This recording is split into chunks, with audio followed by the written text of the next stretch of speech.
Hello, once again, Martin Popoff from the Contrarians here. This is kind of a special solo show I wanted to do. Now, this was inspired by I went on Andy Edwards' show yesterday. This show hasn't aired yet, so I'm not going to talk too much about what we did there, and it doesn't overlap with what we're doing here. So, long and short of it is, I wanted to go through my top 10 bands of all time. Now, this is kind of weird. I don't think we've done this on the Contrarians, or I haven't done it, or maybe we have, but we haven't gone to 10, or it was a panel or whatever.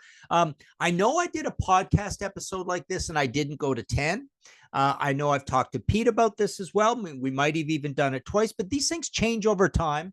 And I haven't done this for a long time or thought about it for a long time, but it's very much inspired by, I'll give a little bit away. So on Andy's show, we looked at American bands and quite interesting how so many British bands might come into one's top 10. So I'll leave it at that.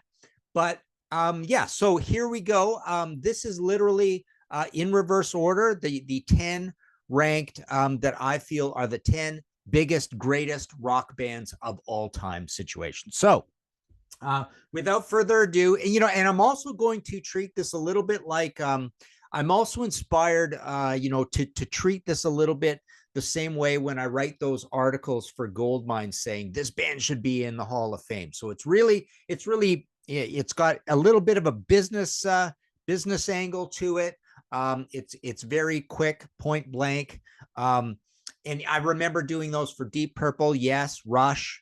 And they were good compact articles that just quickly laid out the whole case, almost as if you were going to the voting members and said, just read this. There's like 30 points made in here. You might not have you might have thought of 5 of them because you don't know this band so well. So, okay. Without further ado, let's get into it. Number 10, I'm going with, actually with some further ado, one more thing. I will not dignify any of this with any honorable mentions. I mean, obviously, I'm leaving out tons and tons of bands, and I'm going to hear about it in the comments. But yeah, I'm just going to give you the 10. 10 is enough. I'm not giving you 5. I'm not giving you 15. We're just going with 10. And yeah, it's obvious who I've left out here, and I'm going to hear about it in the comments. So number 10. I'm going with Metallica. Now, Metallica, I want them in here because of the immense success they've had, the quality of the material over the years. One thing I love about Metallica is how hard they try to have different productions, every record, how they advance so much, how they evolve rapidly or grow or change throughout the catalog. There's only a few pairings here and there where you can say, maybe the last 3 albums you could group together, but there's clumps of albums where they've had big changes over time, and that's testimony to their creativity. But yeah, the immense success they've had. The incredible touring success as well. They do lots of interviews. They participate in this world. We like the guys. All of this kind of matters. And I love that what they've done also is they've shown so much creativity while remaining a quite extreme heavy metal band, like a pretty heavy band. So they've actually really proselytized for the idea of heavy metal and brought so much metal to the masses. They've done covers albums, symphony albums.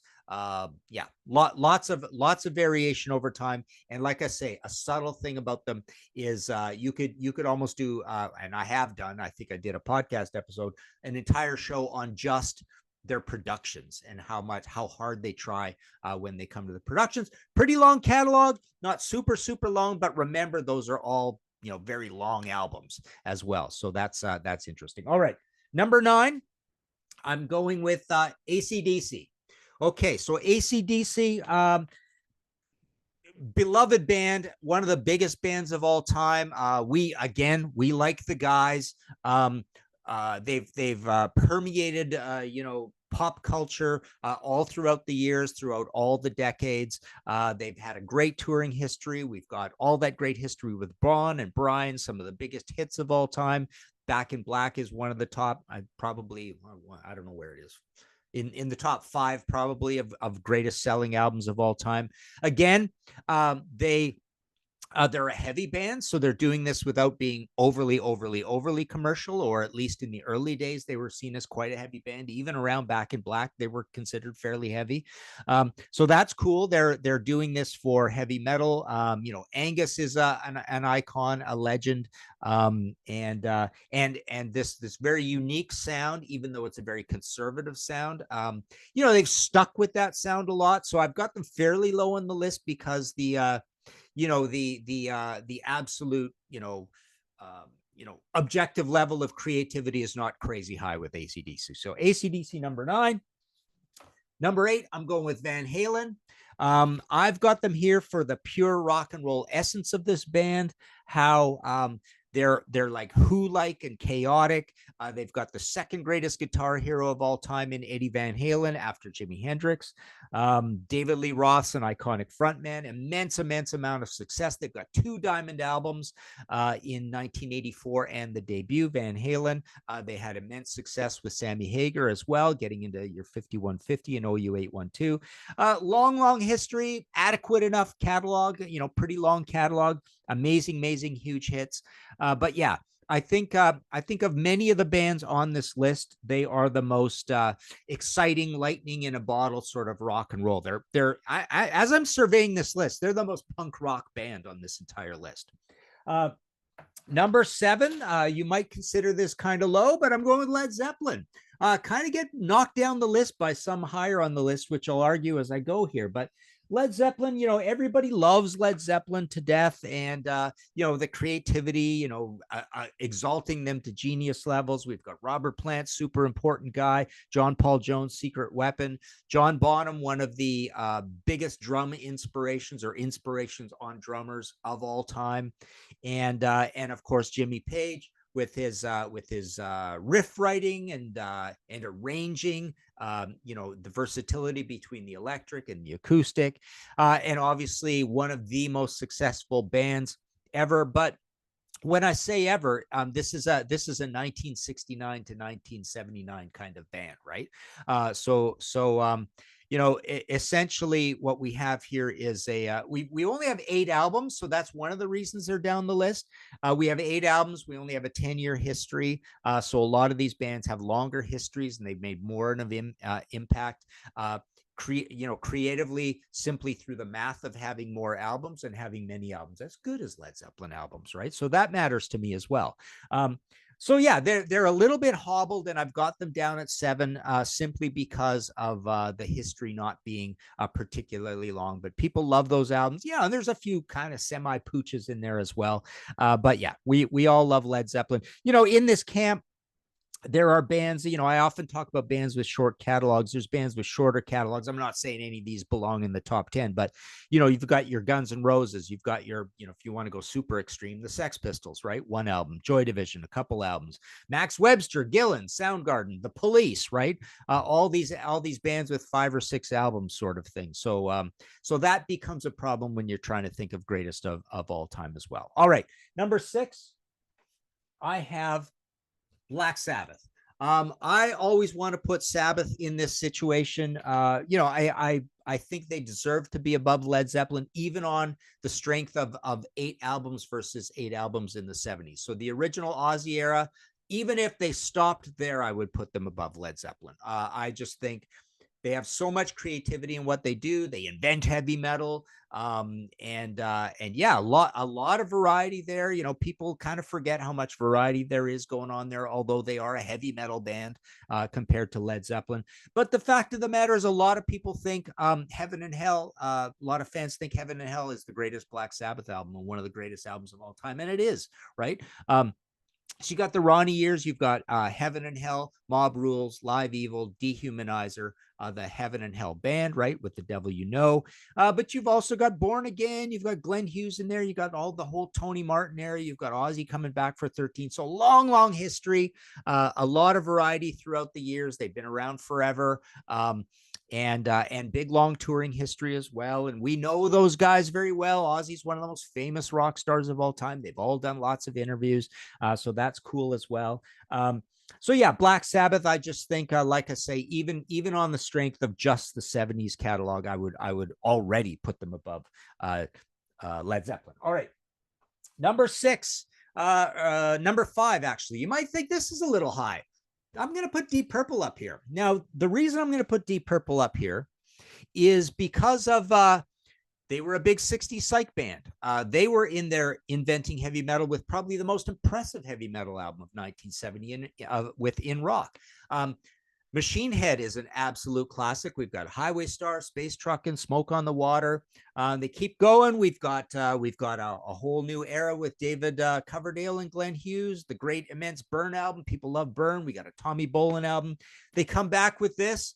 This is a well-regarded comeback album. It went platinum. But the reason I've got them so high here is all those records they made with Steve Morse and now with Simon McBride and with Bob Ezrin, for example, as well. This is my favorite example of an old band who didn't rest on their laurels and made much of their best music ever in their twilight years, way later in life. So all of those records with Steve Morse and now Simon, people love those albums to death. They continue to tour. They've kept in well enough shape that they can do this in their 70s and be one of the creditable bands doing it. Yeah, they've actually done a really good job of staying relevant and staying good live. So that's super inspirational as well.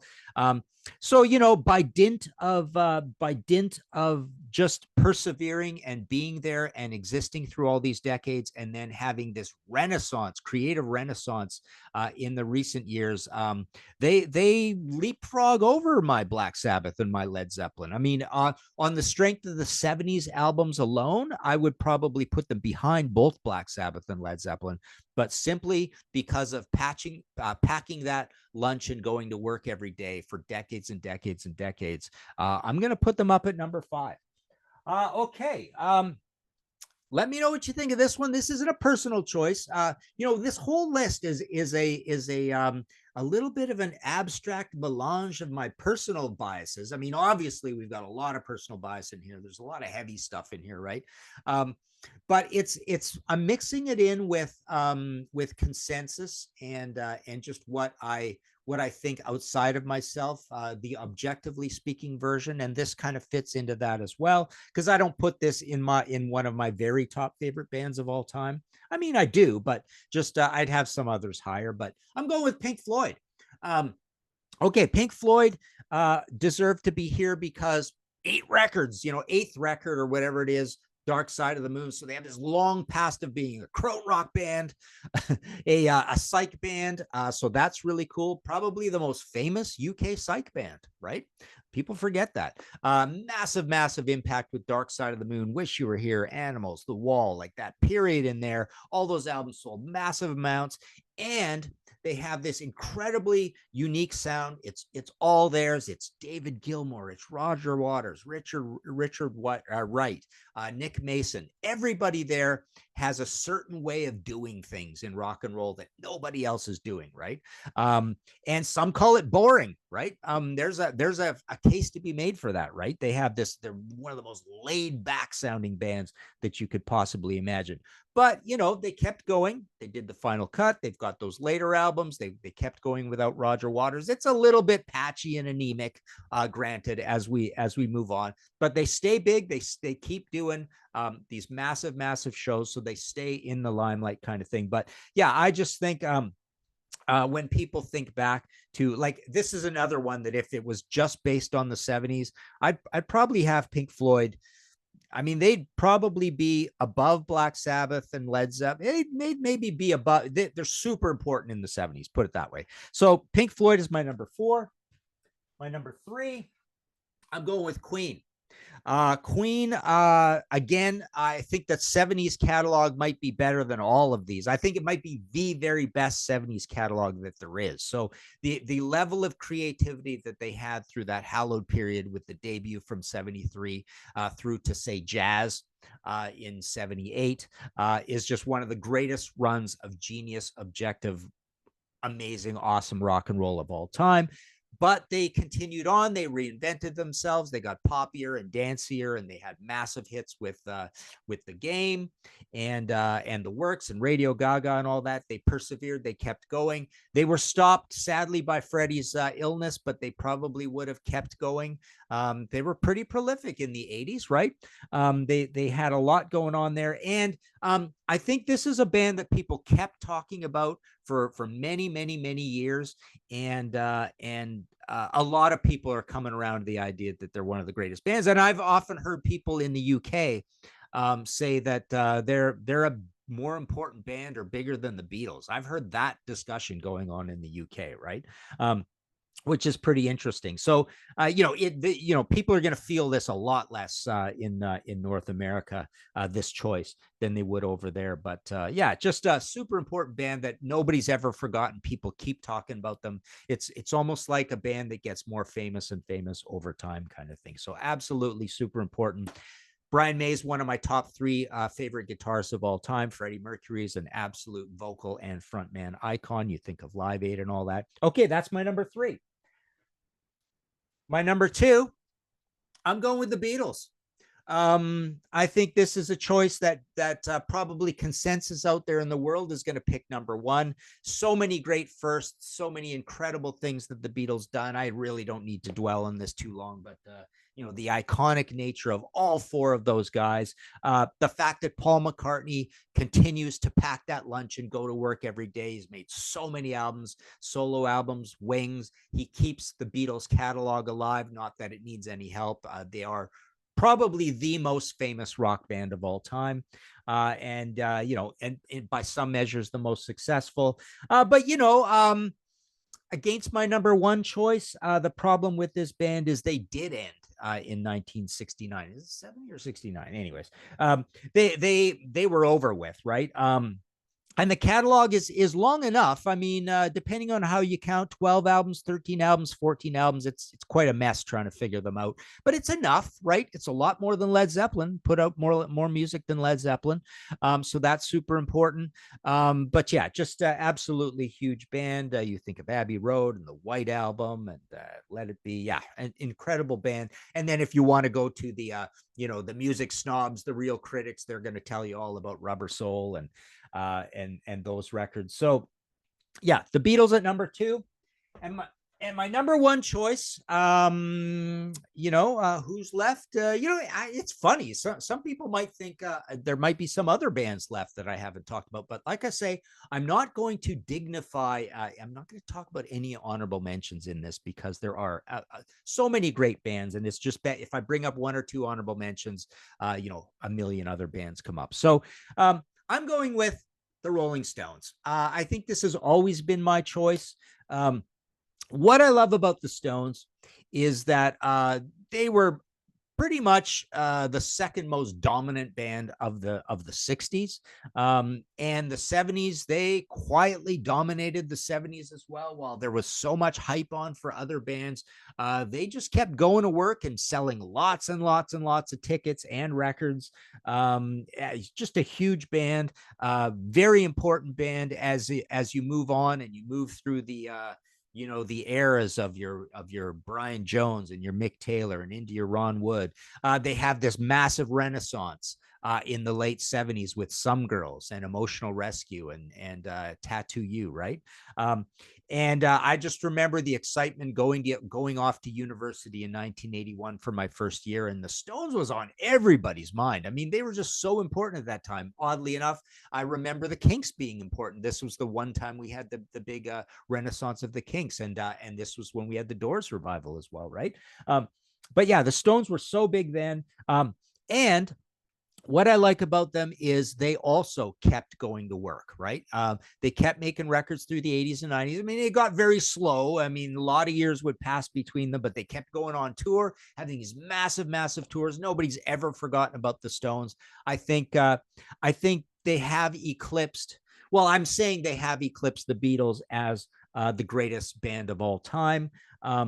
But they also do it somewhat by just having been around all this time. They are so important. They're probably the most famous band of all. Did I just say the Beatles was? Well, Rolling Stones and the Beatles are pretty much tied. We obviously know that whole debate between Beatles versus Stones goes back to people in high school in the 60s, right? I love how the Stones also have been around my entire life. That's pretty wild. 1963. I think, you know, the Stones started somewhere around there, and that's when I was born. So that's really cool. We like these guys. They're icons. They've done lots of interviews. They're good with interviews. They've put out autobiographies. There's been many books on the Stones. So yeah, super important band. And this is one I loved working out when I did my History in 5 Songs podcast episodes. I had the Stones as number 1 as well. So to me, it's not really up for debate. Some of these other ones, who knows? But there you go. There is my top 10 bands of all time, greatest bands of all time. Let us know what you think in the comments below. Hit that like button, subscribe, all that stuff. Boy, who have I done books on here? I've done Metallica books, AC/DC books, Van Halen books, Led Zeppelin, Sabbath, Deep Purple. Wow, Floyd, Queen. The only 2 bands I haven't done a book on here, and you can get, you know, most of this stuff is still in print, martinpopoff.com. I sign them, send them out from the office here, but I've never done a Beatles book or a Stones book, but I've done books on every other band on this list. Cool. All right. So there you go. Top 10 greatest bands of all time. I know I'm going to get absolutely railroaded in the comments for who I've left out, but like I say, I don't want to start going down the list of who I left. Just suffice to know that there are probably 20 more bands I feel guilty about not being on this list. So there you go. Talk to you later.